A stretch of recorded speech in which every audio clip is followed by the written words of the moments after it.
নমস্কার, আমি doctor Tapati Das, homeopathy চিকিৎসক এবং সাইকোলজিক্যাল কাউন্সিলর। অনেকেই প্রশ্ন করেছেন যে আইবিএস এর ক্ষেত্রে কি পান্তা ভাত খাওয়া যায়? তো পান্তা ভাত কারা খেতে পারেন? আইবিএস সি যাদের, যাদের হচ্ছে কনস্টিপেশন হয়, অর্থাৎ সপ্তাহে ২ দিন হয়তো তাদের হচ্ছে পায়খানা হয় এবং পায়খানা পরিষ্কার হয় না, পেটে ব্যথা থাকে।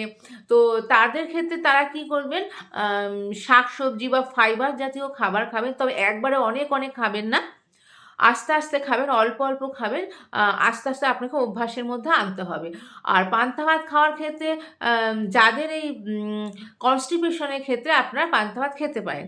তো পান্তা ভাত খাওয়ার ক্ষেত্রে কিছু সতর্কতা রাখতে হবে। ধরুন রাত্রেবেলা যদি আপনি ভা গরম ভাতে জল ঢেলে রাখলেন, তো সেটা কিন্তু ১২ ঘন্টার বেশি হলে হবে না। ১২ ঘন্টা কম ভিজিয়ে রাখবেন। ১২ ঘন্টার কম ভিজিয়ে সেটা খাবেন।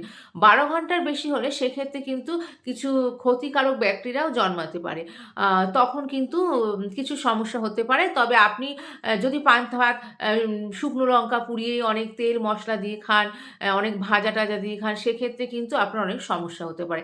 পান্তা ভাত বলতে আপনি গরম ভাতে যেটা জল দিয়ে আ রেখে দিলেন, ঠান্ডা হলে সেটা পরের দিন হয়তো সকালে খেলেন। কিন্তু এক্ষেত্রে আপনাকে দেখতে হবে যে সেইটা খেয়ে আপনার সহ্য হচ্ছে তো, আপনি ভালো আছেন, সুস্থ আছেন, কোনো পেটের সমস্যা হচ্ছে না, তবেই আপনি খেতে পারেন। কিন্তু খুব সিম্পল ভাবে খেতে হবে।